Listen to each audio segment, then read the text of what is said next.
Alrighty, welcome. Hello, everyone. Another episode of Disabled Girls Who Lift. We're out here.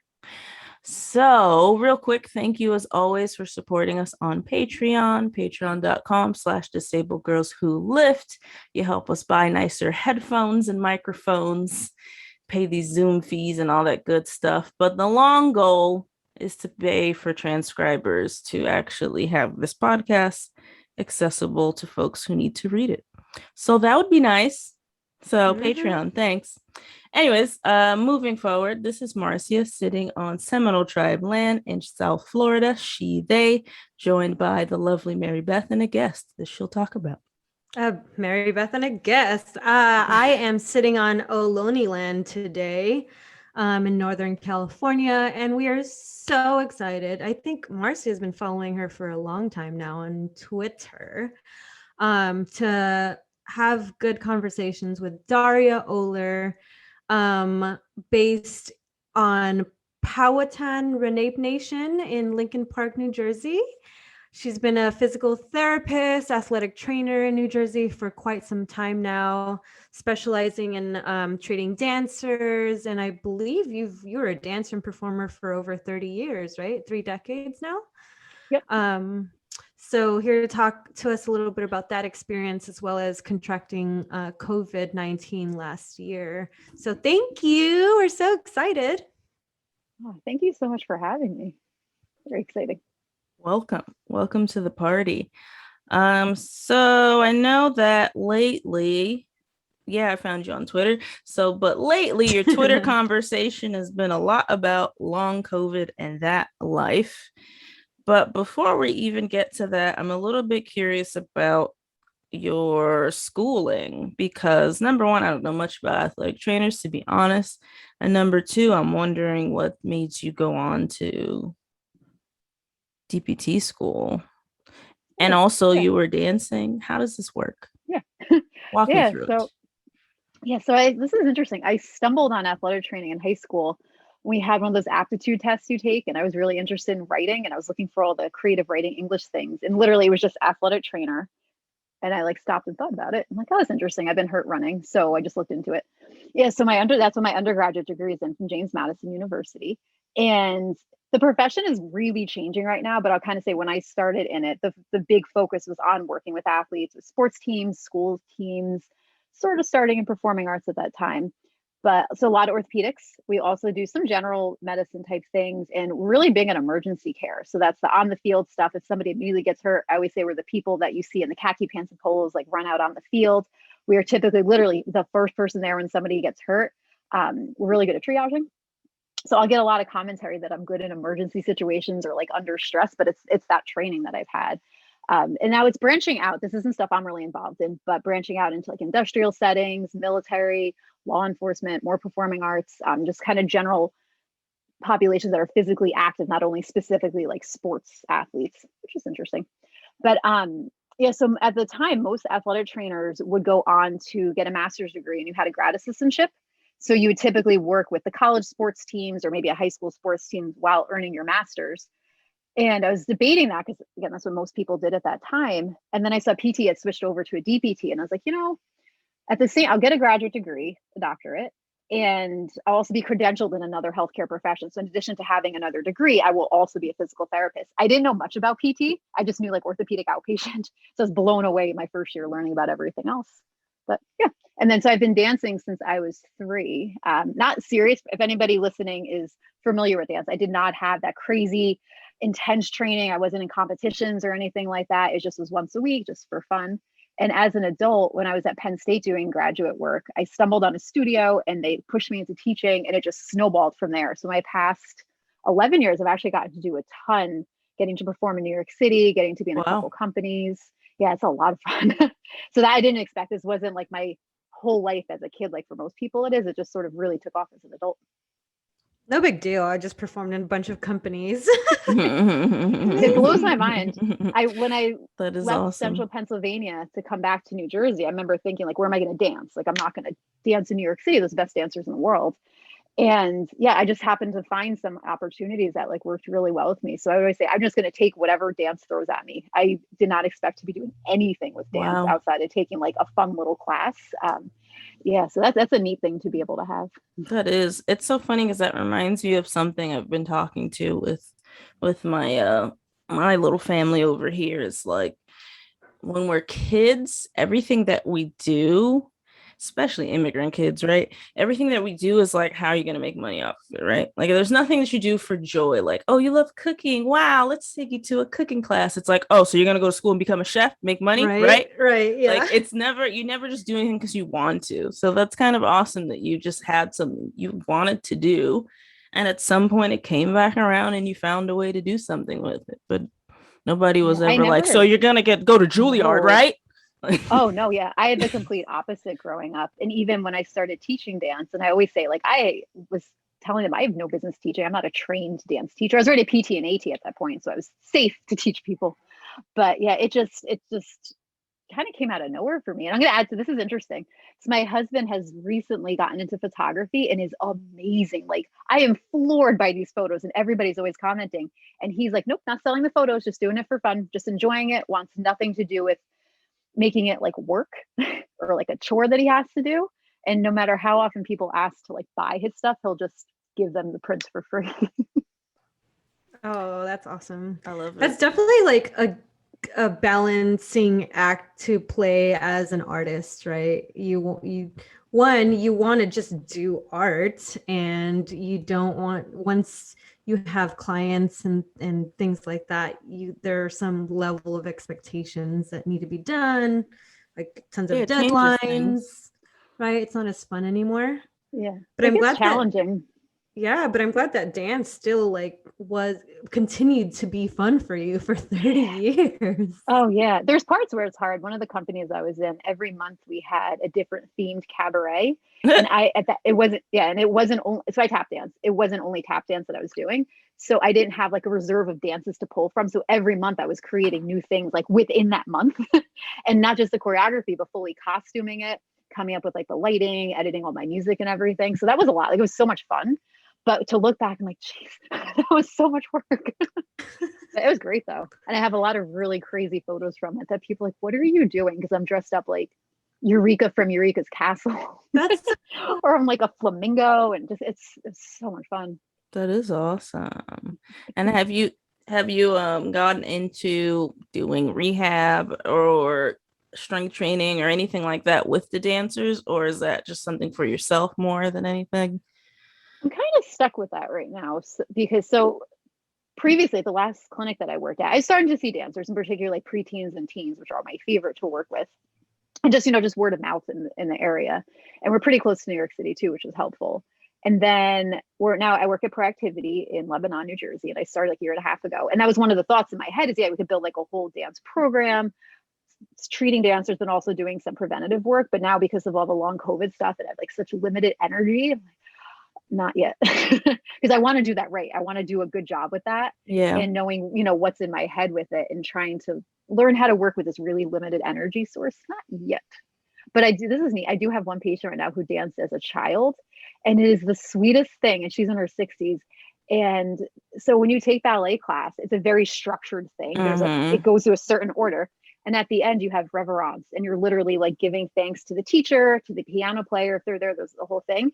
And she does it at the end of every session we have. She does her little curtsy and like thanks. Oh, Yeah, it's so nice.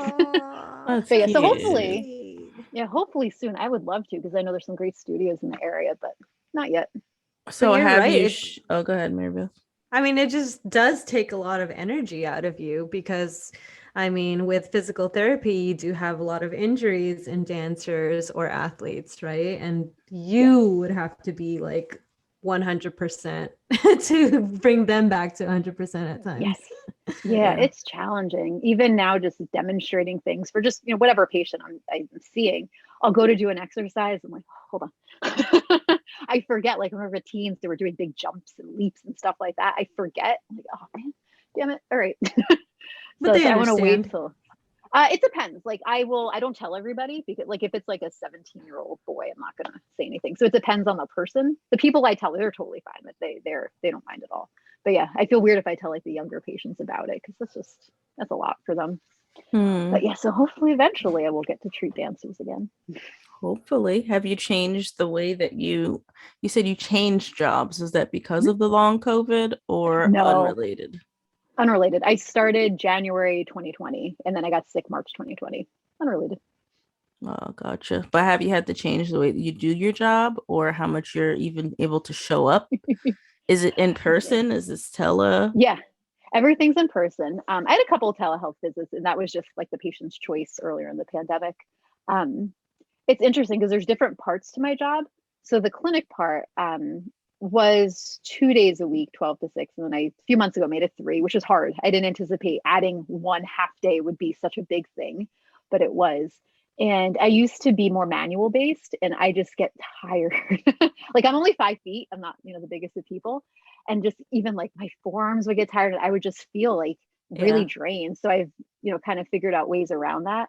And I make sure I sit more. If I don't have to stand, if I'm not demonstrating something, I sit on a stool, on a floor, on a table, whatever. I will make sure I sit down. It's like our space is pretty big. We have a gym, but we have a whole building too. And the treatment rooms are like around a corner down a hallway.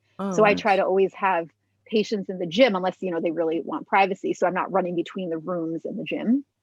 And then every morning we have employer clients and we're on site at their jobs. So I work with construction workers. And just by nature of where we are, it's a lot of fun, but it's a lot of walking. It's a lot of outside walking in steel toe boots, which are heavy.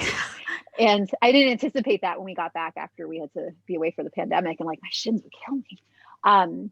And a lot of talking to many people. And when we got back last year in July, it was still brand new to me. And my brain was just everywhere. There's so many people I was meeting every day. I'm at a different location and people have masks on. So I was trying to remember them and I couldn't because I only, would see part of their face and I would look on the employee directory. I'm like, I don't know who they are. Like that was really, So I would write down everything. I always have a notebook with me. I'm writing down every little piece of information. I could put like someone's name and like the type of necklace they have on. Now it's gotten easier now that I'm familiar with more people. But in the beginning, it was hard because I didn't have like a norm. Like this was a new job for me. So I would just have to figure out like early on, where are the air conditioned rooms because it gets so hot in the summer. Where are the rooms that have the paper towels when I can like wipe off because I sweat so much now. So there's a lot of weird stuff like that I've just kind of had to figure out, as I go. And this summer has been way better than last summer. Last summer was really, really difficult because I didn't know what was going on. Right. Now, I think the most part. That's a lot. Yeah. There's very little air conditioning with construction. It's all outdoors. Yeah. Rain or shine. Nice porta potties lined up. And it's loud. There's a lot of trucks and equipment and just people are loud because they've had to learn how to be loud in this setting. There's just so many weird things I would have never thought expected. Interesting that you had to be on site though. That's cool. Yeah. So they have like yards, what they're called, where they meet, which is like where all the trucks and the equipment and all that stuff are. And then they go out to their jobs. And I've gotten to go like to their actual jobs too, a couple of times, which is planning ahead because I did this a month ago. We were in the middle of a heat wave. So it was literally 95 degrees outside. And I was outside in the morning, which is what I usually do. And then I had a little break and then was going to be outside all afternoon where there was almost no shade. And right in the middle was me being at one of their job sites. So I like really had to plan ahead. And I just found out the day before. So I was making sure I drank a ton of Gatorade. I ate Pringles, I was trying to get salty and making sure I was like drinking Gatorade throughout the morning. So I'd be able to like be at this job site and be okay. And I had to get suited up. There's all the safety stuff I had to wear.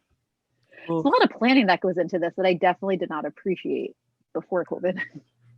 Oh yeah, big time. So I have a two-parter question for you is how long did it take you to figure out how to make things work for you? And then how long, maybe before that, even get to that, how long did it take you to realize like, all right, something's up? Well, I'll start with the second one. I like in the very beginning, like what I call day one, because I had body aches and nerve pain, like normal when you get sick, like I knew something was up. And that was, I'm trying to move that sunlight. That was the week everything kind of closed. And I'm in, like I said, northern New Jersey, right outside the city. Things are really bad here. So I knew something was wrong because I felt like garbage and my breathing was really struggling. Like it hurt. I was winded. Walking and talking killed me. And I'm previous as a distance runner, and just walking up the stairs being on the phone was so difficult. I have like catch my breath. But like looking back, I definitely didn't appreciate the severity at all. Like not even close. I was still trying to run, still trying to dance, still trying to do everything. Yeah, because once you're COVID negative, like it's over. I'm done. It's negative. Well, even that, like I couldn't even get tested. Yeah, I couldn't get tested because it was March. There was no tests. Oh my God. Yeah, that's the and you thing. had never felt these symptoms before. You had never had shortness of breath. Oh, I forgot about that. Like you got it when it was brand new. Yeah, like I had shortness of breath. It felt like I had bronchitis once in high school. Like, you know, it was kind of like that feeling, but that's it. Yeah, no, I had nothing going on.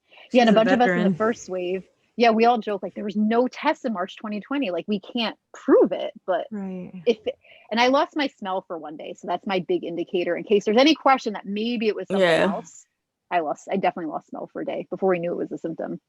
But yeah, so I didn't appreciate how serious this was. I didn't know anything about post-viral illness. Like I had mono years ago, and I was tired for a year. But it was my first year PT school. I did fine. I was able to still run and everything. Like I just would be tired sometimes. It wasn't that bad. So it wasn't until, so that was March till the end of July where PTs in myalgic encephalomyelitis chronic fatigue reached out to me and were telling me to stop because I was tweeting all the stuff I was doing. Honey, what is you doing, girl? Stop. I had no idea. Yeah, so they were great. And even then they were sending me information, but I still did not appreciate how serious this was. Like I would go running at work. We have a running club and they're very serious runners. Literally was running 7.5 miles with long COVID, like full blown symptoms, still running. And I would get home and like go to sleep. That was a crash. That was a full post-exertional symptom exacerbation. I didn't know that's what it was. I was like, oh, I'm just tired. I'm going to sleep on the floor right now. So it took like a month from there. And one of the biggest things, there's a documentary, Unrest, by Jennifer Brea, who has chronic fatigue. And that like stopped me because you see her going through all these horrible things. There's one part where she goes to some sort of like rally or something and was like really excited to be there. And then she's outside her house on the, like outside on the sidewalk, fetal position, like crying and in pain. And like her husband can't get her up. And I was like trying to put the pieces together. Like what is going on with her? She tried to go hiking and then like, couldn't make it. And that's, as I started learning about chronic fatigue is when it really, I started to sort of appreciate it, but I probably still don't fully appreciate this, but it's in the past couple months that I'm getting better at modifying my life. Those are your two symptoms, like chronic fatigue and shortness of breath. There's more. Yeah. I get a lot of brain fog. So I will forget things that I should know, like my debit card PIN number, which is a very meaningful number to me. And I will just blank names that I should know, not like newer people, but like people I've known for a long time. I'll forget things. It's not as common now, but I couldn't learn my dance choreography. I couldn't remember some like basic names of steps and things, even within PT, like basic anatomical things. I would kind of be in my head for a minute trying to remember the name of a body part. Just so, oh man, like it feels like my brain is just like bees. 404 error. Yes, like you keep hitting search and you're just like, that page you're looking for can't be found. Oh my God. Stuff like that happens a lot. And in the beginning, I didn't know that's what it was. And I was trying to, like, I don't know, I guess it's the pandemic. I guess it's stress. Like I'm home. Maybe it's being on like Zoom a lot. Oh no, that was definite brain fog. So like I can't read full journal articles still. I'll read like pieces of them, like an abstract, or like people are great when they do like threads on Twitter and they sum it up. That is so helpful for me because having to do like heavier work like that is challenging, or doing a patient eval for an hour, like being fully focused for an hour, sometimes an hour and a half is a lot. Yeah, and that I feel like is hard because I can't like quantify it. Like I can count how many breaths I'm taking a minute. Yeah. Like I could say I'm short of breath and I'm taking 22 breaths a minute instead of 8. Like that's a really objective thing. And I can't always like quantify the brain fog. And so did you have to meet with a physician and be like, okay, it's been 2 months, it's been 4, it's been 6 months. What's going on? Like, why is this lasting so long? I haven't done that. And this is where I'm like the worst as a patient. Because in the beginning, 2 things. One, we were not allowed to go to the doctor unless we were dying because it was so bad here. Hospitals are completely overwhelmed. So would have loved to have gotten a check. I mean, we're back to that now anyway. Yeah. Yeah. Luckily here's not as bad like the Northeast as the rest of the country, but yeah. So I couldn't go to the doctor at the beginning, and I didn't have insurance, and I just got insurance in January. And I've said this a few times, filling out like the forms online to get insurance was so hard for me. Like many Yeah. meltdowns on the phone with my mom who kept pushing me, you have to sign up, you have to sign up. This is the deadline. And even beyond just the, picking plans. So I'm adopted, and this is the first time ever I had to put, was it my alien number? So I've never heard of these numbers before. And I call my parents like, we don't know what you're talking about. So I'm taking out my like my all my paperwork for my parents adopted me. Like, Jesus. what are these numbers? Panicking that something's gonna happen to me with like ICE if I don't fill it out correctly. But like no one knew how to help me with that. So that added like this whole other level of stress.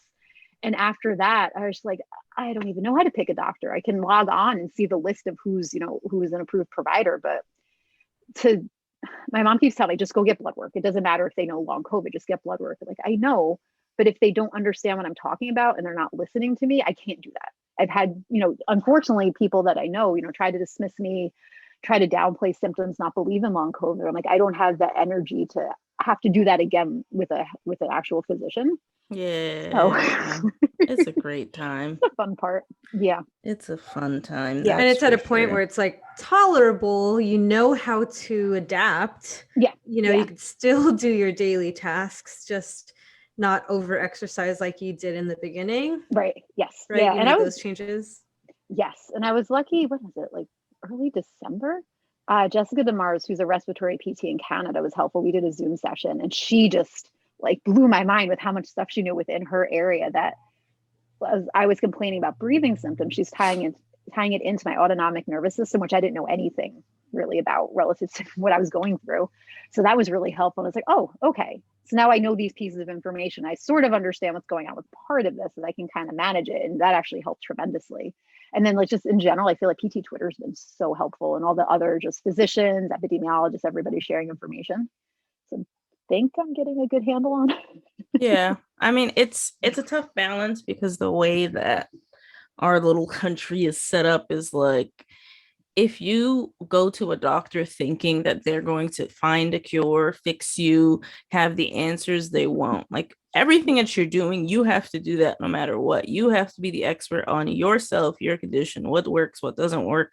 Like you have to go through that whole shit no matter what. But then also, if you want to, claim benefits, or later you want to get FMLA for something, like you still have to have that documented, right? So it's like you still have to go through the motions of just having like a dude in your back corner with a couple of abnormal blood results and like a couple of things, so that when shit happens you can be like, all right, that's my person. Like it's really fucking dumb. Yeah, There's I nobody just that's saw. fixed anything for me. No doctor, no physician has done anything that has helped me like medically. That's so frustrating. But at the same time, if I want to get tested for things, that's what I have to do. And I don't even work for anybody, right? So I don't even have to worry about that part. Yeah. If you work for somebody, you need accommodations. Like, Well, I'm going to back up for 1 second, so I don't forget this. yeah. I just saw a couple weeks ago the Petrino Lab, which is at Mount Sinai in New York City. They're like one of the leading experts on helping people with long COVID. They had shared a conversation that a patient had called their insurance company, and the insurance company doesn't recognize long COVID as a condition. Like, okay, well, can I increase my coverage? And they're like, wait, no, because I see you have a condition called long COVID. I'm like, wait, what? It's like, I have no What patience. planet do you live on? Real convenient. So it doesn't count when I need something, but when you want to charge me, it's real. Yes, I have like Wow. no patience or energy to deal with any of that. Yeah, it's a lot of hoops. It's a lot of hoops. It's not, and most health insurances are pretty trash. So unless you sell your body to the military, like I don't know, most insurances are not that great. You make an interesting point, though. This is something I just hadn't thought of before I was in a situation that, that you kind of expect that people are going to have answers and help, and here's your treatment. Here's exactly what we're going to do to fix you. And that's not really a thing. I'm learning this now from Twitter and seeing not only people with chronic fatigue, because they've been so helpful to everybody with long COVID, but just in general, different chronic illnesses and disabilities, explaining their stories. Like, I had no idea this existed. In my setting, I typically see orthopedics, which for the most part, people with temporary pain and disabilities, they broke a bone, they sprained their ankle, whatever, and then we help rehab them. Yeah, they're gonna be back to normal. Things fine. Yeah. But for all this other stuff, I had absolutely no idea how difficult this really is, and all the gaslighting that goes on. You're young. In the medical too beautiful industry to be disabled. Oh, you're still working. You're lucky. You're young. Yeah. I get tired too sometimes. Oh, that's the worst. Oh, that is the worst. Just rest more. It's like how to make me mad in a sentence or less. Like, that's the one. With long COVID physio, we've talked about how the word fatigue does not accurately describe what we experience. And even, I have friends PTs who mean well, and with chronic fatigue syndrome, they're just like, they just take it at word value that, oh yeah, you're extra tired. I'm like, oh no, there's a whole background that goes on with this. And to me, I think of fatigue, like when I had mono, like I said, I could still function. I could still do things. I just got really tired sometimes, but this is a different level. This is like, I literally can't function. I can't get up. I can't I'm just having to get up to go to the bathroom. I'm like weighing out how much energy this is going to take sometimes. Like, is this really worth it? Can I wait a little bit more? There's once I crashed really hard, and my husband said something about like, maybe you should try eating. And I was like, I've been thinking about that for hours. I can't get up. And I've been thirsty for 3 days. I'm just tired. And I ended up that one day I ordered delivery to a place that's down the street. It's like half a mile away. And like my kitchen's like roughly equidistant as like the front door. I'm like, but if I order it, it's going to be prepared. Everything's right there. I don't have to do a thing. So I'm going to order food instead of just like opening the fridge and having to prepare something. I had no concept of this at all before. And like how much thinking goes into you have to literally manage everything that you're doing and always think about, all right, if I have to do this, then what do I have to do the next day? Okay, what do I have to do? What's optional? What do I want to do? Who's gonna oh my God.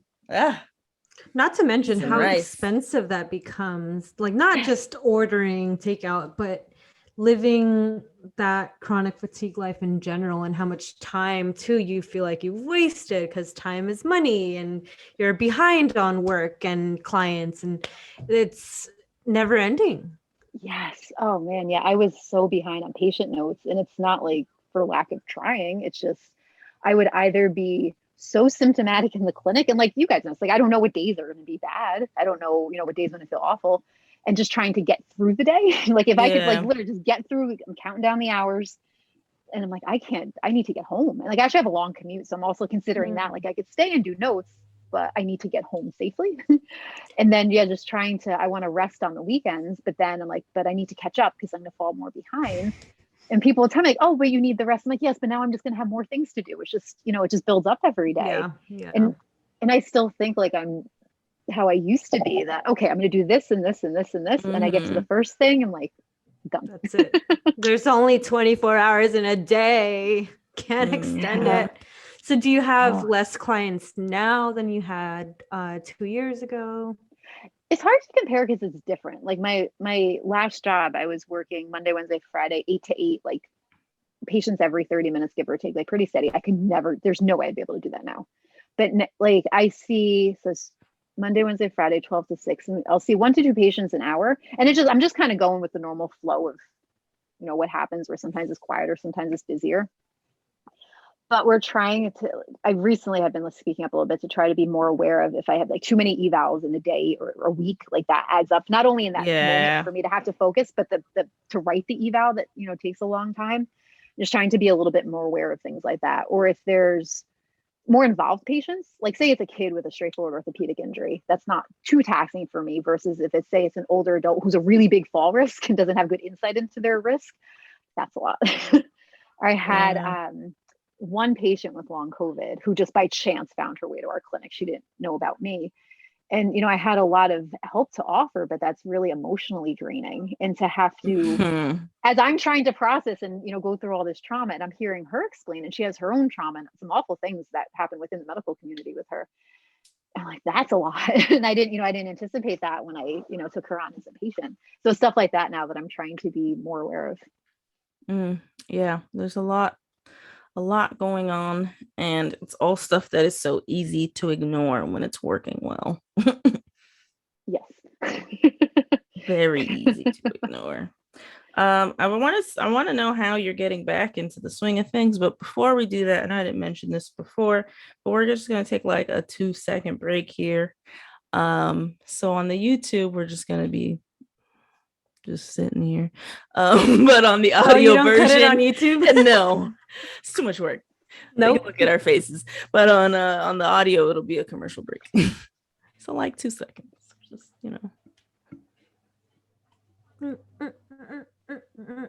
Okay, that's it. That's all. Very simple. Nothing dramatic. We'll get it in the post. All right. But anyways, so I would love to hear how you got back to your dancing or whatever else you were doing before that, because I know for me that was probably the hardest thing to figure out, is what is the right amount of movement? What can I do? What can I do? What extra shit do I need to do to hope it works better? That took me years. Yes. It's so messy because early on I just kept trying to do everything. Like when everybody was home in spring 2020, so many dance classes were online. Some of the top teachers in the world were teaching for free, and I was trying to do everything because when would I ever have access to them? And that was a really stupid idea. It's been literally me trying to do as much as I can until I crash and like, oh, can't do this anymore. So like with running first, I was trying to run, couldn't. I would stop a little bit and try. It was just back and forth. And last August, I hit a moment where I was like, I can't do this. Like, this is clearly not working. And this is so cute now to look on my Facebook post. I was like, I'm going to take 2 weeks off. That'll help. That was over a year ago. Oh. I genuinely thought 2 weeks was like the time that I needed, and then I would be okay. It's been a long 2 weeks for COVID too. Oh my God. 2 weeks. Yeah.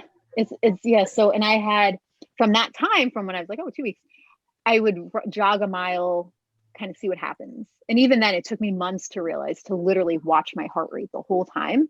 And so I'd kind of try to do a little, and then I couldn't, and try, and I couldn't. So most recently I didn't jog at all for the whole summer for 3 months, which wasn't really by choice. I just was hitting a point where like nothing was working at all.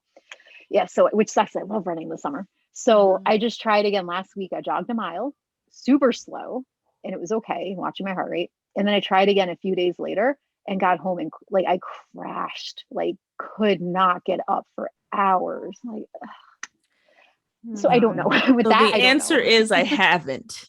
That's the end. I'll take I haven't figured it out yet for 500.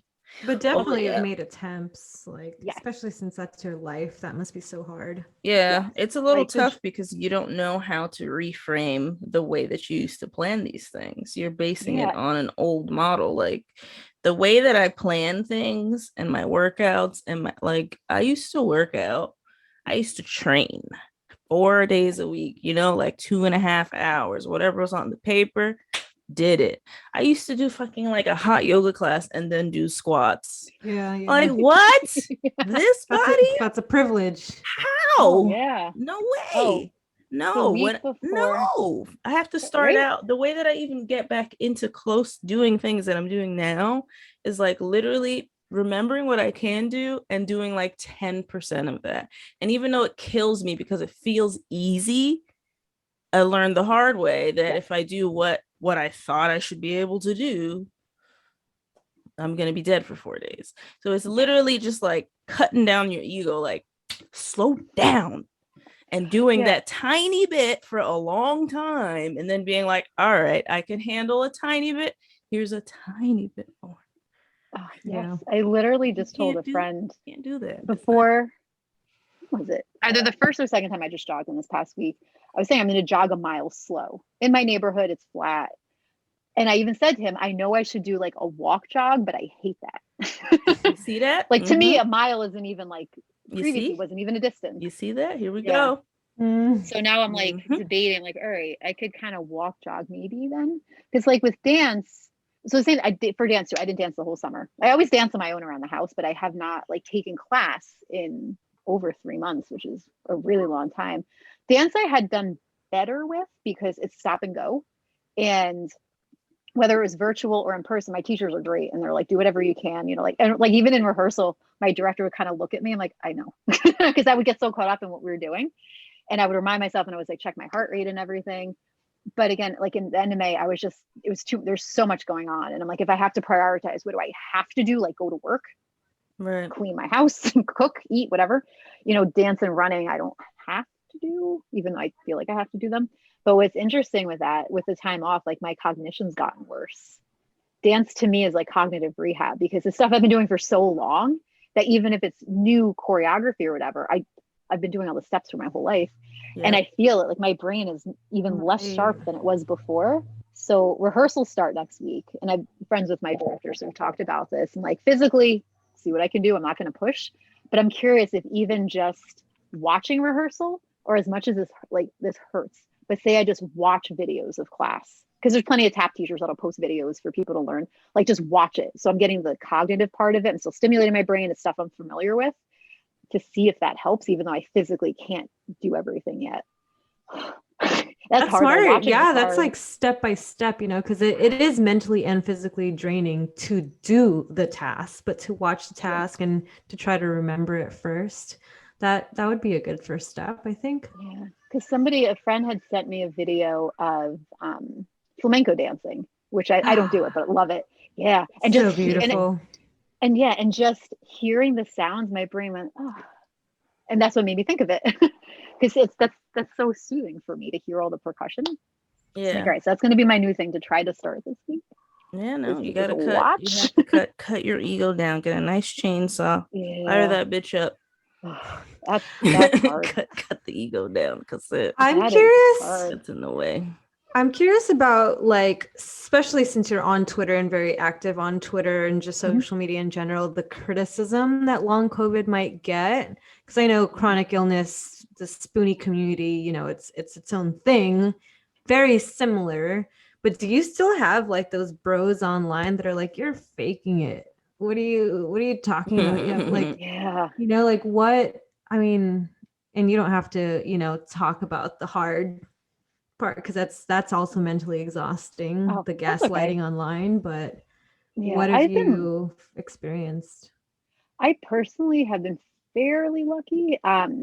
The frustrating ones for me, and just with long COVID physio in general, we'll get are within PTs predominantly, who really want to push graded exercise, and that, you know, there's that thought we're not trying hard enough, and that we're in our heads too much, and it's just mental. You're overreacting, and stress, anxiety, but you know those things, and we're trying to explain that's not it. And there have been known PTs who have very big platforms who will put information out. We're like, this is dangerous, because someone's going to look to their information and say, oh, you're an established person.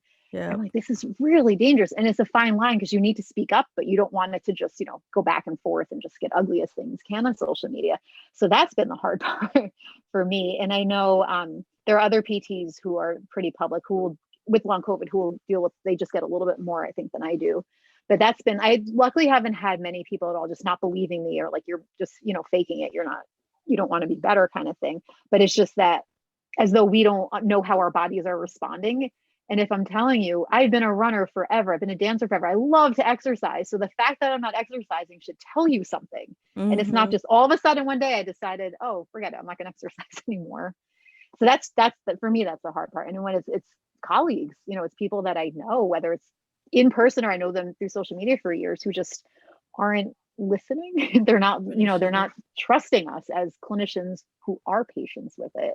Right. And actually, there was an orthopedic surgeon, I forget his name, but who sort of condescendingly months ago had said that I was tweeting like a patient. I'm like, I am one. What does that even mean? You're a patient too, bro. Right? Like, it was so weird, like putting me down as though I'm supposed to just be very objective, scientific. But I'm like, no, there's so much more to learn from what I'm going through than just like, here's my heart rate. Yeah, so I stopped engaging with him. If you can't see both sides of healthcare, just you don't care. Yeah. You're tweeting like a patient. That is the dumbest thing I've ever heard. Yeah. So I made it a point, like I'm going to keep doing that.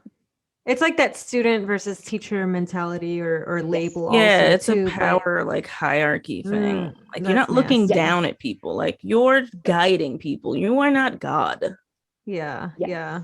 Well, it's nastier that they have obviously a very large following. They have hundreds or dozens of clients as well who look up to him, and then they're feeling gaslighted as well. You know that, and they're paying them. Yes. Oh, I'm Yeah. sure. They're being They're treating people paid. like shit. There was a physician who I hadn't really engaged with, I don't think, before, but he made a really condescending remark towards somebody who has long COVID, who's been a huge advocate, like one of the giant people doing so much work. Really, really nasty about, because she's trying to explain, I want to say lab work, if I remember correctly. And I literally messaged him about this. He's like, and you have patients who are seeing this. It's not only your colleagues, because that's bad enough, but there are So humans, dangerous. could be your literal patients, who are seeing that you're being rude to this person who's dealing with a chronic illness, trying to help herself and trying to help just the community at large. Yeah. Yeah. Oh, yeah. And I'm careful sometimes, because I'm like, oh no, if certain things I say, I'm like, oh, what response is this going to get? Because it's me being a human. It's not me being a scientific physical therapist, quoting from a textbook. Yeah, and at the end of the day, older white dudes don't like when people tell them they're wrong. So it doesn't matter what you Especially say. if it's a woman. Yeah, it doesn't matter. And she's not white. This peasant telling me what? She's wrong. She just got her degree because of affirmative action anyway. They don't give a shit. All of this is still, I thought like I understood all of this, what we're saying now, but I had no concept. Oh man, just seeing how much, women are gaslighted and not believed. Anybody who's not white is not believed. It's so much harder. And I know we're stupid. I know with chronic fatigue, we'll see that, I forget the numbers, but the majority of people are white. And I'm like, are they? And I don't know, but are they? Or are people of color just not being believed and they're not being counted? And I'm curious too, because that's been happening with long COVID a little bit. And I'm like, it seems really unlikely where the majority of people affected with acute COVID infections were people of color. And like, yeah. But then long COVID is mostly affecting white people. No, that's a question of access, which nobody ever asked. I mean, it's like how many things are rare? Like people say EDS is rare, and it's like, is it? Yeah. Do you really think it is? They're or just like diagnosed people are with like something mast cell completely syndrome's different. not common at all. Are you sure? Are you sure? Like I'm literally right now I'm being worked up for like one of the top 3 autoimmune diseases, and yet nobody who I've seen in the past 21 minus 15, I'm not doing the math, years has ever even thought of it. And it's the most common one. So if people can't even think of the most common thing, how am I going to believe when you tell me what things are rare? Yeah. I'm not. I'm not. I'm not. Yeah, like I'm with literally the EDS, not going to. With the EDS example, like I've been around dancers my whole life. That is a thing. Yeah. It's definitely a thing that exists that's not super rare. It's not. It's not. But if it's not, in the textbook, it wasn't written down in front of them. And it's so funny because at the end of the day, it's like, so number one, you don't care. You're in healthcare. Like, get out. But like number 2, like you went to school, you did something science, and you're all for science, right? Like, isn't the whole fucking point of science skepticism and asking questions? And now someone's asking you a question, you're like, whoa, but I know science. It's like this. Yeah, but it's always like my up. science is true and your science is false. It's like I only like the science that makes me comfortable. Yeah.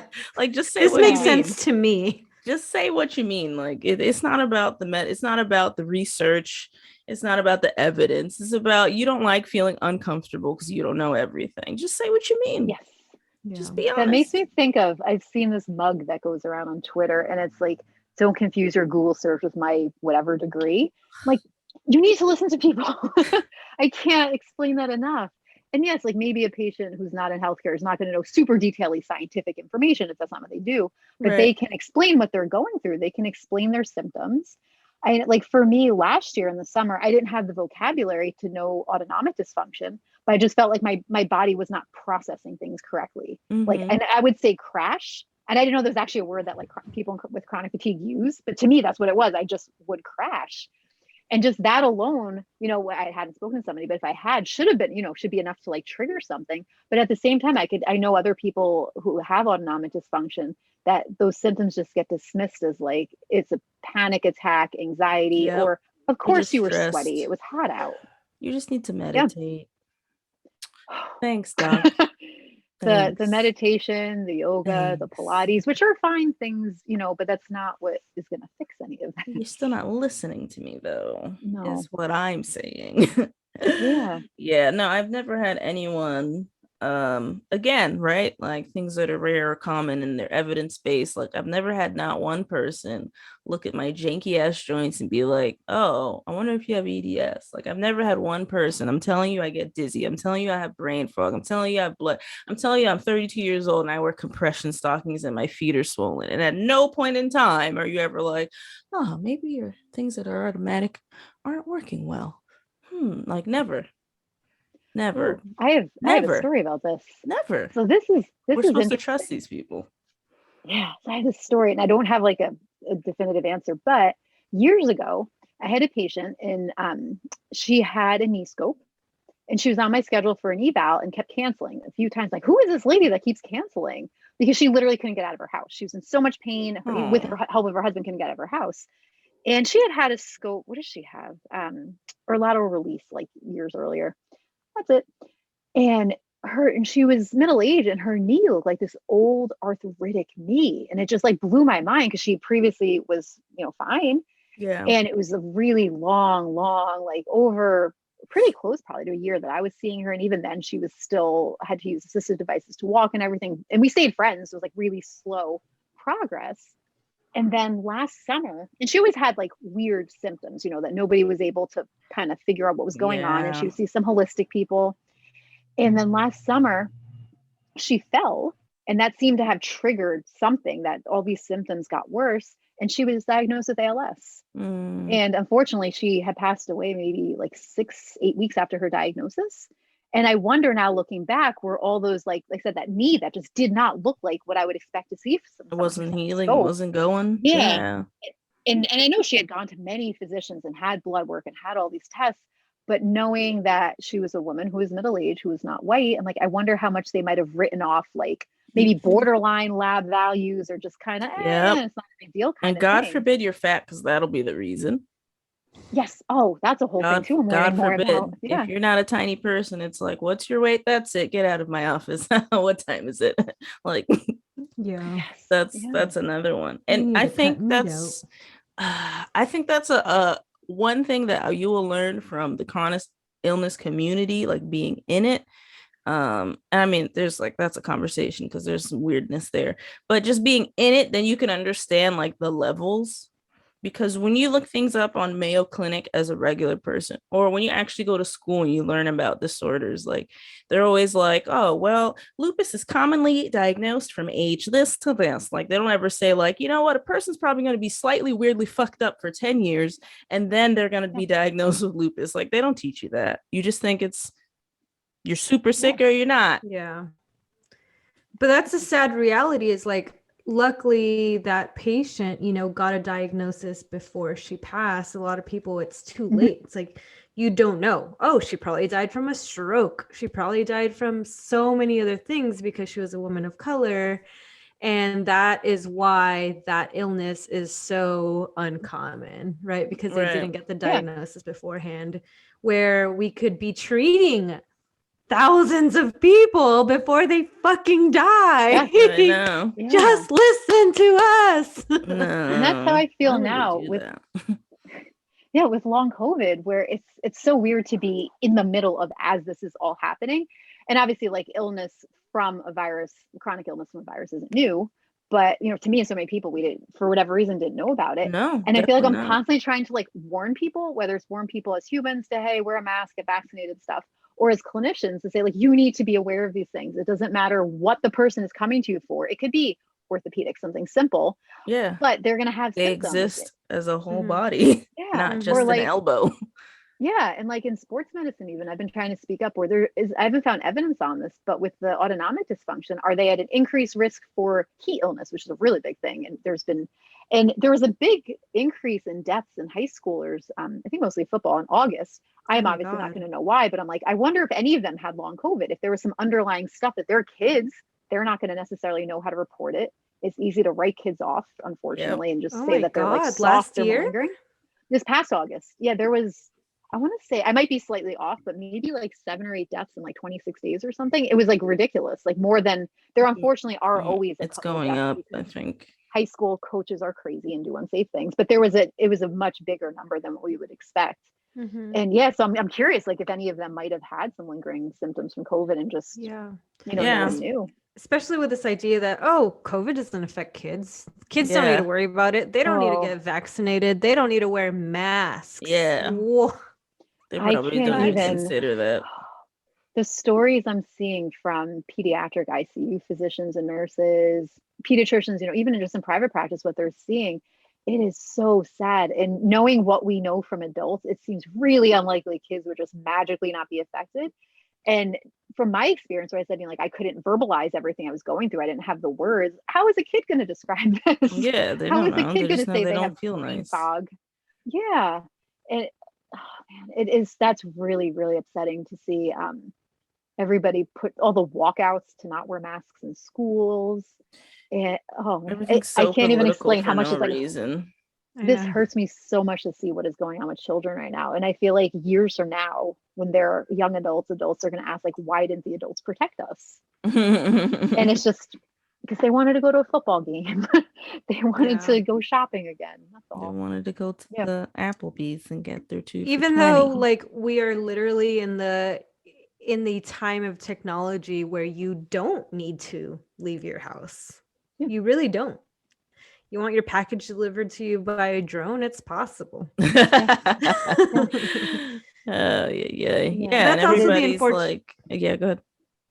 No, I mean, that's also the unfortunate thing about low income communities who are exposed to COVID so much more with, higher populations.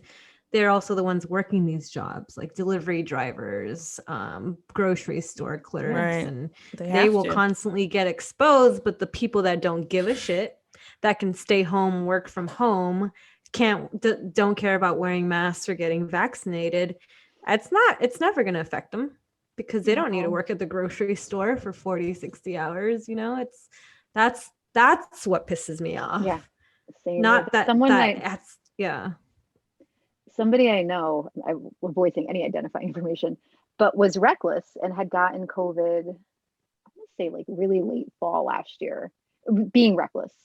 And then had this whole tweet post when they got vaccinated. I'm like, you were being irresponsible. And they were in a position where they could take 2 full weeks off of work. Financially, it was okay. From a family child standpoint, that was fine. They were able to just sleep for 2 weeks. And like, not everybody has that. Many people don't. People have to go back to work, whether one, they're contagious and they're stuck because they need to make money and what are they supposed to do? Or they don't have like the childcare available. They don't have any sort of support to help them at all. And there's so many people that are in that situation now. And exactly, people who have more resources are the ones who are kind of at the end of the day, it's like, if it doesn't exist in my life, it's not real. And like that's what the disability community has been shouting for decades, right? Like that's what people have been shouting for decades. So unfortunately, this isn't anything different. You'll never know until it happens to you. Well, there you go. Because and even though we have the internet, we have World Wide Web, your phone shows you what you're going to click on. So freaking Karen watching Fox News and buying ivermectin will never see our podcast. Like, right. Yeah. Like, it'll never pop up. Darn it. I had my hopes up. No, sorry, Susan. I try sometimes when I have to talk to people and I really try to avoid COVID kind of conversations if I kind of have an idea of where they stand on stuff, because I just don't want to get into anything ugly. And they really double down on things. And I'll say, I have long COVID. And I know, and the point being, people who know me enough that they don't assume I'm crazy or whatever. And they look at me as like a trusted health source. Right. And I'm like, so now what are you thinking? Because you know me, you trust me, I work in healthcare. You don't believe in this illness, but I'm telling you that I have it. And I just kind of, they get confused. I just kind of leave it there. But hopefully that, I don't know if it makes a difference, but hopefully it does. Who knows? At the end of the day, people get, you want to, it's safety, right? Like there's a lot going on in the world. Things are scary. You want to keep your brain where it's safe. But unfortunately, when you're hurting other people, like you need to grow. Yeah. You need to grow a little bit. That made me think of something, and this could be for another episode when you come back, because you're definitely gonna come back. Is just like, the discrimination against people with disabilities and having to out ourselves or That just disclosure. Oof. check that box and disclose that we are, disabled or need an accommodation. I hope that doesn't translate to long COVID patients as well, because just the misinformation online and how nasty that gets. And it's like, do we have to start checking a box for future employers and tell them that we have COVID and then not get a job? Like, yeah, stuff like that's already happening. And, for those of us that we didn't have a positive test because that didn't exist, it wasn't a thing. Like we can't even prove it. There's studies or clinics that require a positive test. And we keep speaking up saying not everybody's going to have one. Or you might not even have the antibodies by now. Well, that's the other part too. Yeah. Like I had a negative antibody test 2 months after I got sick, but there's so many reasons why. One, I know that sometimes the range that the tests are, it might not be correct. Or two, I literally might not have produced antibodies, which is why I'm in this position. We're not entirely sure yet. But yeah, that's happening a lot. People aren't being believed because it's like, oh, you don't have antibodies, or your test is negative, or you don't have a test. And so this is interesting to me because this is so new to be okay with that. Like I have disabilities, to like say that and, grasp that, because obviously right now I'm like, I'm okay. I'm talking to you guys, I'm fine. But that changes often. It's such a weird thing to say and be okay with them. What do I say to people? Do I tell them things? Do I not? Right. Certain situations, like I said, for dance, it's fine. Like I'm not auditioning for anything anytime soon. So take class, not a problem at all. But then there's other situations where it's like, I don't know how to handle it. And this isn't like a known illness, and post-viral illness in general is really poorly understood and accepted. And I'll hear people start to bring up, like literally PTs, like quoting literature that whatever percentage of people with chronic illness have depression, and there's meaning that the depression is what's driving the symptoms. Not you're depressed because nobody believes your symptoms. Right. Right. So I'm like, all right. And so I'm like, all right, well, we're not going to get anywhere with this conversation. And yet, so that's hard. I think it's helpful when it's like a month ago or something that Biden said that long COVID will fall under the ADA and everything. But that's assuming you can see a doctor who will give you that diagnosis, especially if you don't have the test. Yeah. Yeah. And then with the whole insurance example I gave, if your insurance isn't recognizing it, then what do you do if you don't have unlimited funds? Yeah. And that's the way things work when things are new. It's like absolutely ridiculous. They tell you, well, you don't have this test that I know this only thing about, and this is the end. And nobody ever says, well, all right, well, let me find you somebody who's an expert on this and studying it, and like, let's see what they could do for you. Like, no, it's always like, well, these are the things on my paper, and that's it. Like, okay.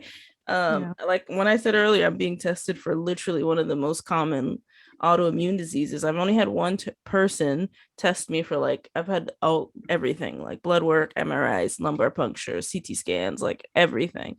This is the first person that's done like a different set of panels, and I tested abnormal on it because she knows things. Wow. Like that's all I needed this whole time. Just one person just be like, what about this? Like that's it. It was just one blood test, because the common blood test is called Sjogren's syndrome. It's what Venus Serena Williams' sister, Venus and Serena. It's what Venus has. But literally the literature is it's old white ladies that get it before menopause, right? And then this is the blood work you do, the end.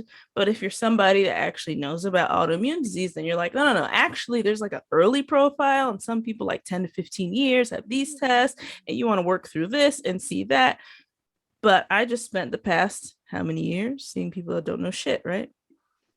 And then instead of them acknowledging that they don't know things that are changing and finding me someone that does, they just say you're fine.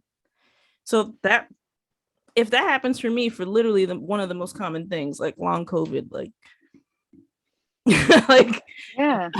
how's that gonna go? I don't know. Something I've been seeing within PT with this is I try to keep track of this, the long COVID courses being offered, who's Oh teaching God, I don't them, even want to. what is their background. I don't even And want to know. I took one, I'm gonna like not say who it was, but I took one just see, because it's not somebody who was in. So we have long COVID physio, there are PTs and other allied healthcare professionals who have long COVID, and we have allies, people who like within say chronic fatigue syndrome and other things that they have their clinical and or like research expertise, that they're legitimate allies and they're helping us and doing whatever work they need. So this one course wasn't being taught by somebody in our community. So I said, let me take it and see what's going on. And I remember like the lit review in the beginning was great. I'm like, wow, this is like the really the most current information. Fabulous. And then the second part of the course that was on treatment, I'm like, oh no, this is bad. Like you are going to harm someone. Like I wouldn't be able to do this. And I could tell you exactly why. And I had let the person know it was virtual, I'm here, I have this, whatever. And at the end for questions, I was trying to like nicely speak up without making a ruckus, but like just say a couple things. And then people started asking me questions because they would ask the speaker questions and they didn't know the answer. I'm like, no, actually, here's some information we know from chronic fatigue that applies here. And they have an online community and a message board that I don't participate in, just waiting for long COVID. Oh, I have to check it actually, because someone asked a question. I was like, oh, this is my moment. All right, here's the information. And they responded with like, here's my upcoming courses you can take. Disgusting. I was like, nope, here's free information from long COVID physio, accurate Disgusting. information. I put a couple links. We have blogs from JOSPT. Not me, but a couple other of us have an editorial on JOSPT, like what we already know from chronic fatigue and what we need to do with long COVID. And I just remembered I have to check it because I don't know. I didn't see how they responded. But that's so frustrating because then people are genuinely taking these courses like, oh, this is an established person or an established like company that runs the courses. Yep. And they're not That's getting added whatever their expertise, area is, they're not leaving it. And that is really going to harm people. Mm-hmm. Not to mention, obviously, every body is different. Every long COVID patient. Yeah, but it's like classic before you even get to that. It's like nothing about us without us. And then none of us are the same. Like they didn't even finish step one. They didn't even start. They didn't even start. They didn't even start. They didn't even ask us. No, well, this is actually the first like couple minutes. Oh man. So what do they base their research on? This is what kind of actually like really opened my mind to like when people will speak on things they don't know about and aren't involved in that community for whatever the condition is. So with long COVID physio, I wasn't one of the authors, but we have a handful of us from long COVID physio who authored a briefing paper with World Physiotherapy on safe rehabilitation for long COVID. It's an amazing document. And this speaker referenced it, but didn't acknowledge us. She said it was World Physiotherapy and the Charter Society of Physiotherapists. And like it literally, and so if you go to the paper, the first thing that's written is the acknowledgements acknowledging long COVID physio. Like, but like it's right there. And like, why wouldn't? And she didn't know about us. Was it a white lady? Paper. Of course it was. Classic white lady move. I thought of this. I found it. Pay me. Yeah. So that's been so hard because we're trying to get good information out, and obviously not just anecdotal. Here's my story, but our collective stories and what we already know from existing literature. Here's where you can start. Information coming out. The right place to start. Because that's the hardest part. Yeah, like don't harm people. We know enough to not do certain things because we know that's going to harm people. Do not harm people. And they're free resources. Yeah, it should be free. These things should be free. Not those courses, that's for sure. Right. And everybody, and it's like what I said earlier with cutting your ego down, right? Like they want to just pump everybody into what they remember or what they think graded exercise. Like, I'm sorry, graded exercise for somebody coming out of this wreck might just be sitting on the floor and learning how to breathe through your diaphragm. That is a graded exercise. Yeah. You don't need to get on a treadmill. You don't need to pull out any bands. Like, chill out. Chill out. Like, just the idea of what things mean to people is just stupid too. Yeah. I know some of the PTs have gone through when they've seen physicians or whoever, and they've been put through, like, I guess typically the clinicians wouldn't think this is much, but like a 1 minute sit to stand or 6 minute walk, and like that is way too taxing. Yeah. Why would you do that? or have them fill out some giant questionnaire. I'm like, nope, they're done now. Their brain's done. Too much. It's a hot Or mess. Daria, you're gonna have to link us to those resources. Yeah, can give share us a with nice everyone. give us a nice starting link. And then maybe we could talk about it some more. Maybe we could talk about it in the Patreon content, but then share it to Patreon instead of keeping it behind Patreon for that one. I don't think they'll mind. Yeah, I'll say it's super easy. Our main website is just longcovid.physio. Okay. Nice and easy. We have tons of resources available. Start with that. All right. Is there anything for this conversation that you just need to get off your chest, or shall we reconvene another time? It's always things to say. Yeah. No, I appreciate both of you so much. We're very thankful for this episode, though. That was very informative. Oh, yay. Yeah. And for me, I feel like it's like a newbie to all of this. It's such a weird position to be in. And being public, as you know, there's pros and cons to it. But knowing there are other people who are public and able to talk about their situations and what they're going through it's really, really helpful, because I would be lost. I love having other PTs and other healthcare professionals who can lend their expertise. But then to have people who actually have a chronic illness who can explain what they're dealing with and what they've had to figure out, that's been hugely helpful to me. Oh yeah, it's life-changing. Yes, it's life-changing. All right, well, everyone, we love you. And we'll do a separate thing for where to get started with long COVID, but we won't hide it behind a paywall. That's going to be free, because that'd be mean. Oh, and where can people find you, Daria? On Twitter or other platforms? Yeah, way to go. Twitter, it's on tap physio, and then number 2. Oh gosh, on tap physio 2. Yes, it's a funny play on words because I don't really like to drink. I thought this was a beer page. Unfollow. Yeah. And then I don't use it often, but Instagram is just on tap physio. That's a good place to find me too. All right. Lovely. Great way to stay in shape. Save the girls out. Thank you.